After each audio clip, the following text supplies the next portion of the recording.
जय माता दी दोस्तों, आपका अपने YouTube चैनल अर्चिता वॉइस में बहुत बहुत स्वागत है। आप सभी को नवरात्रि के दूसरे दिन की हार्दिक शुभकामनाएं। माता रानी की कृपा आप और आपके परिवार पर सदा सर्वदा बनी रहे।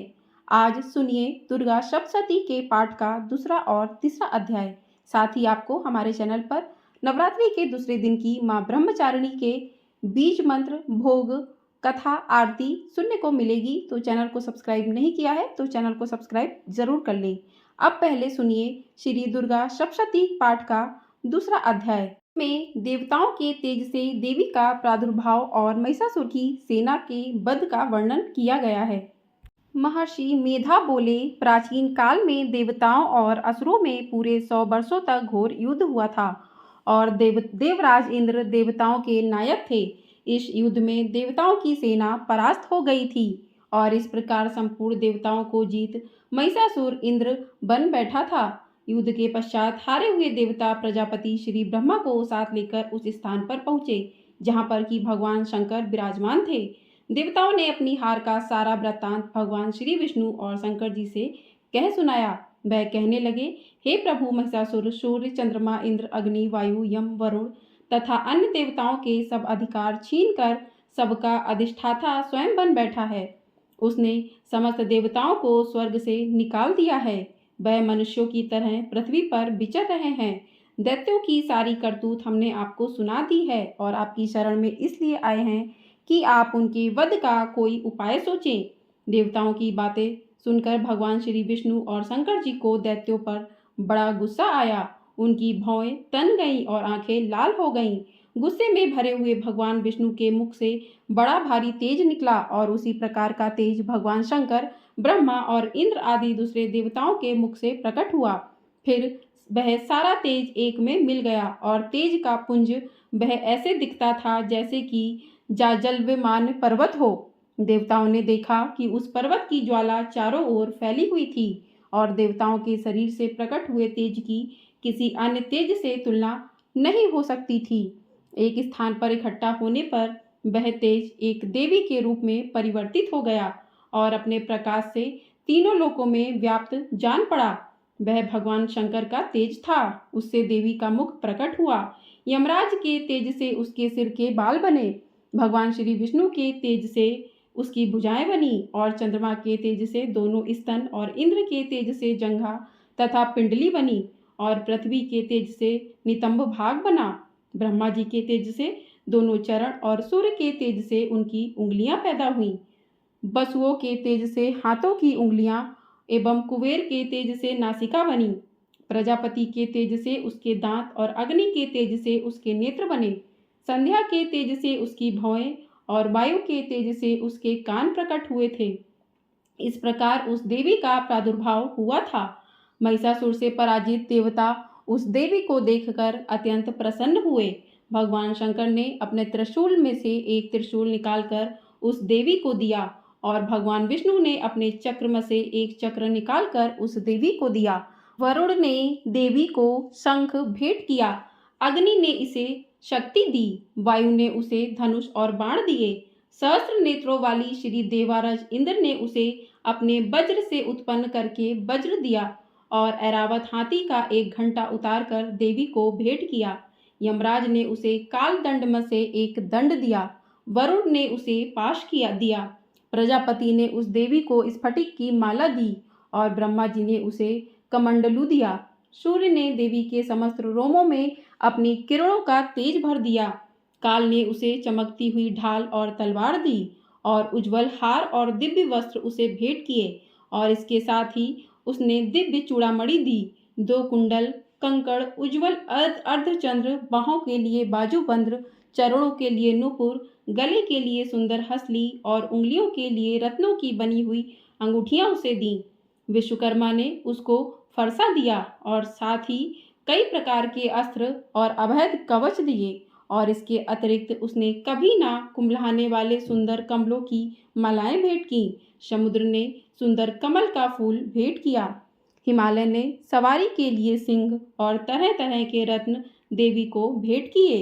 यक्षराज कुबेर ने मधु से भरा हुआ पात्र और शेषनाग ने उन्हें बहुमूल्य प्राणियों से विभूषित नागहार भेंट किया। इसी तरह दूसरे देवताओं ने भी उसे आभूषण और अस्त्र देकर उनका सम्मान किया। इसके पश्चात देवी ने उच्च स्वर से गर्जना की। उसके इस भयंकर नाद से आकाश गूंज उठा। देवी का वह उच्च स्वर से किया हुआ सिंहनाद समा ना सका। आकाश उनके सामने छोटा प्रतीत होने लगा। उससे बड़े जोर की प्रतिध्वनि हुई, जिससे समस्त विश्व में हलचल मच गई और समुद्र कांप उठे। पृथ्वी डोलने लगी और सबके सब पर्वत हिलने लगे। देवताओं ने उस समय प्रसन्न हो सिंह वाहिनी जगत्यानी देवी से कहा, देवी तुम्हारी जय हो। इसके साथ महर्षियों ने भक्ति भाव से विनम्र होकर उनकी स्तुति की। संपूर्ण त्रिलोकी को शोकमग्न देखकर दैत्यगण अपनी सेनाओं को साथ लेकर और हथियार आदि सजाकर उठ खड़े हुए। महिषासुर के क्रोध की कोई सीमा नहीं थी। उसने क्रोध से भरकर कहा, यह सब क्या उत्पात है। फिर वह अपनी सेना के साथ उस ओर दौड़ा जिस ओर से भयंकर नाद का शब्द सुनाई दिया था, और आगे पहुंचकर उसने देवी को देखा, जो कि अपनी प्रभा से तीनों लोकों को प्रकाशित कर रही थी। उसके चरणों के भार से पृथ्वी दबी जा रही थी। माथे के मुकुट से आकाश में एक रेखा सी बन रही थी और उसके धनुष की टंकोर से सब लोग क्षुब्ध हो रहे थे।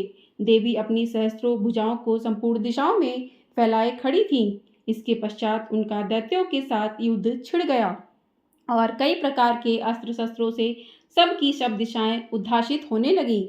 महिषासुर की सेना का सेनापति चिछुर नामक का एक महान असुर था। वह आगे बढ़कर देवी के साथ युद्ध करने लगा और दूसरे दैत्यों की चतुरंगड़ी सेना साथ लेकर चामर भी लड़ने लगा और 60,000 महारथियों को साथ लेकर उद्रग नामक महादैत्य आकर युद्ध करने लगा और महामनु नामक असुर 1 करोड़ रथियों को लेकर असिलोमा नामक असुर 5 करोड़ सैनिकों के साथ लेकर युद्ध करने लगा। वाशकल नामक असुर 60 लाख असुरों के साथ युद्ध में आ डटा।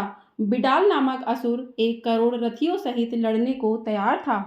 इन सब के अतिरिक्त और भी हजारों असुर हाथी और घोड़े साथ लेकर लड़ने लगे और इन सब के पश्चात महिषासुर करोड़ों रथों हाथियों और घोड़ों सहित वहां आकर देवी के साथ लड़ने लगा।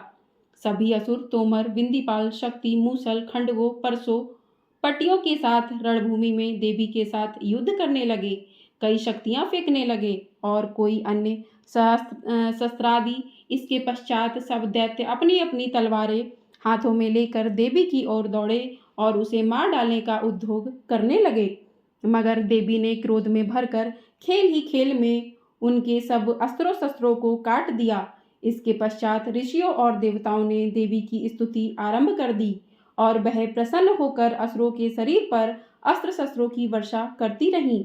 देवी का वाहन भी क्रोध में भरकर दैत्य सेना में इस प्रकार विचरने लगा जैसे कि वन में दावानल फैल रहा हो। युद्ध करती हुई देवी ने क्रोध में भर जितने श्वासों को छोड़ा वह तुरंत ही सैकड़ों हजारों गढ़ों के रूप में परिवर्तित हो गए। फरसे, बिंदीपाल, खंडक तथा पट्टिस इत्यादि अस्त्रों के साथ दैत्यों से युद्ध करने लगे।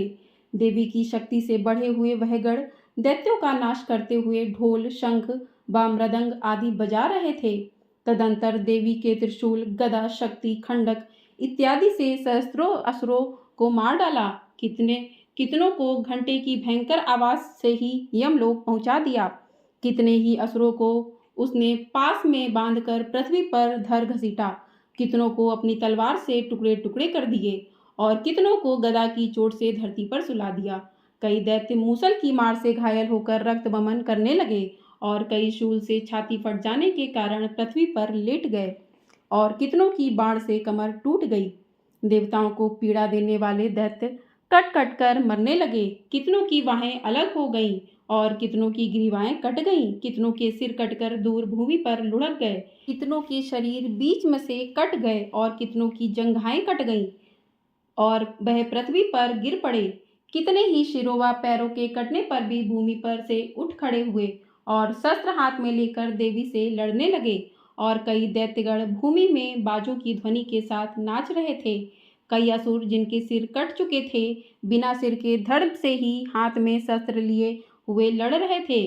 दैत्य रह रहकर ठहरो ठहरो कहते हुए देवी का युद्ध के लिए ललकार रहे थे। जहाँ पर यह घोर संग्राम हुआ था वहाँ की भूमि रथ, हाथी, घोड़े और असुरों की लाशों से भर गई थी और असुर सेना के बीच में रक्तपात होने के कारण रुधिर की नदियां बह रही थीं और इस तरह से देवी ने असुरों की विशाल सेना को क्षण भर में इस तरह से नष्ट कर डाला जैसे तृण काष्ठ के बड़े समूह को अग्नि नष्ट कर डालती है। और देवी का सिंह भी गर्दन के बालों को हिलाता हुआ और बड़ा शब्द करता हुआ असुरों के शरीरों से मानो उनके प्राणों को ढूंढ रहा हो। वहां देवी के गणों ने जब दैत्यों के साथ युद्ध किया तो देवताओं ने प्रसन्न होकर आकाश से उन पर पुष्पों की वर्षा की।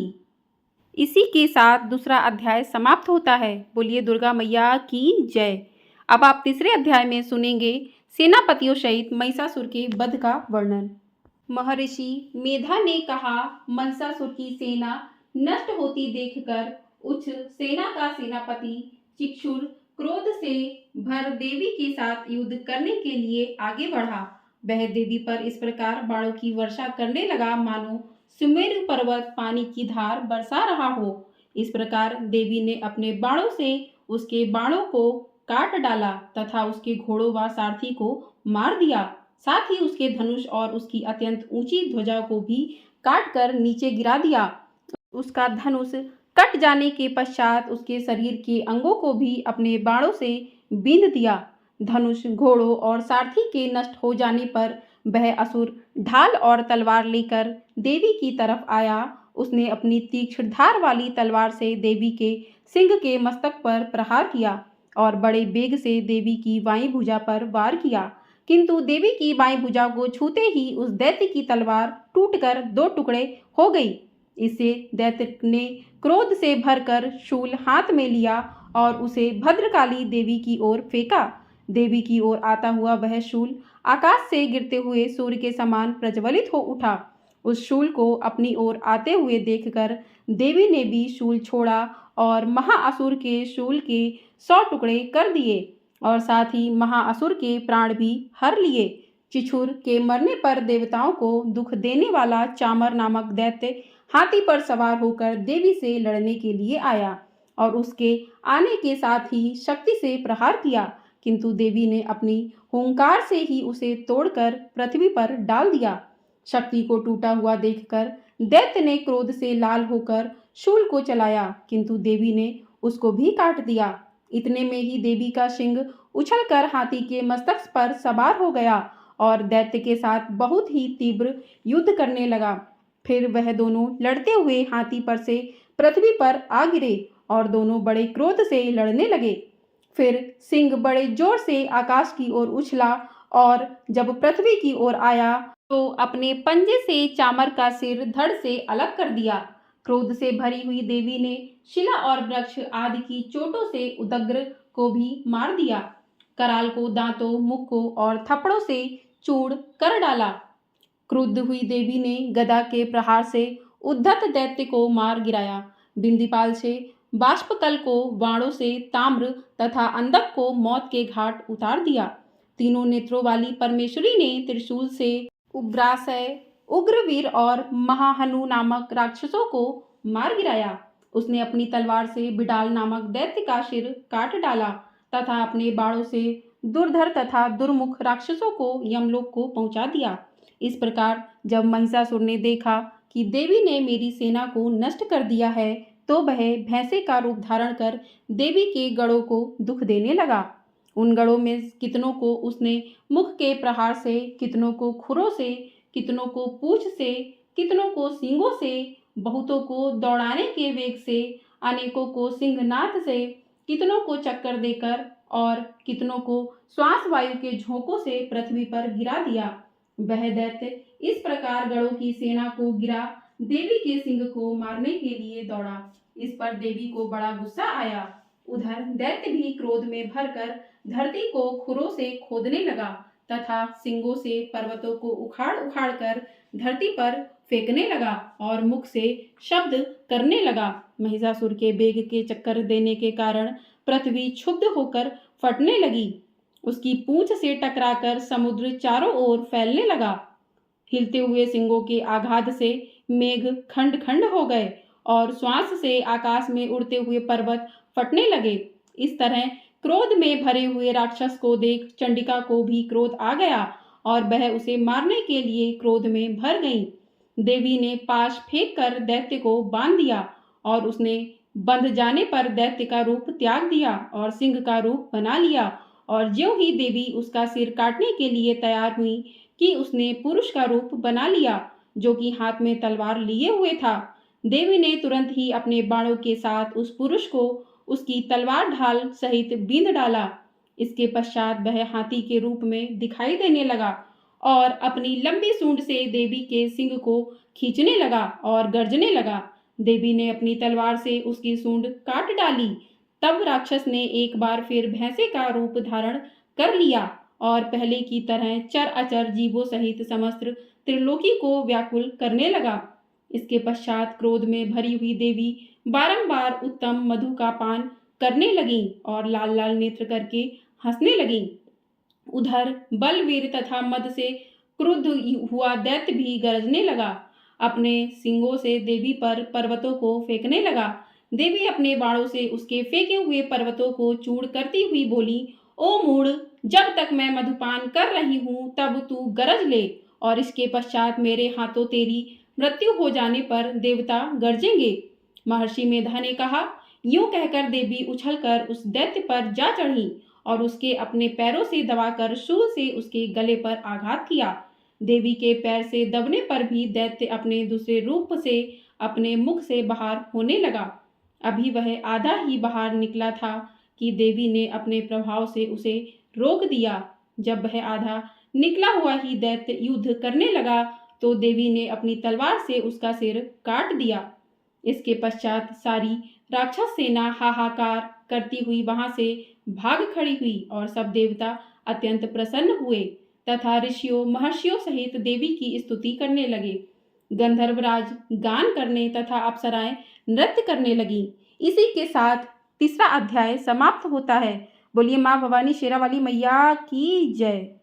उम्मीद है आपको ये वीडियो पसंद आई होगी। इसके आगे का वर्णन आपको अगली वीडियो में देखने के लिए मिलेगा। तो चैनल को सब्सक्राइब नहीं किया है तो चैनल को सब्सक्राइब अवश्य कर लें। जय माता दी।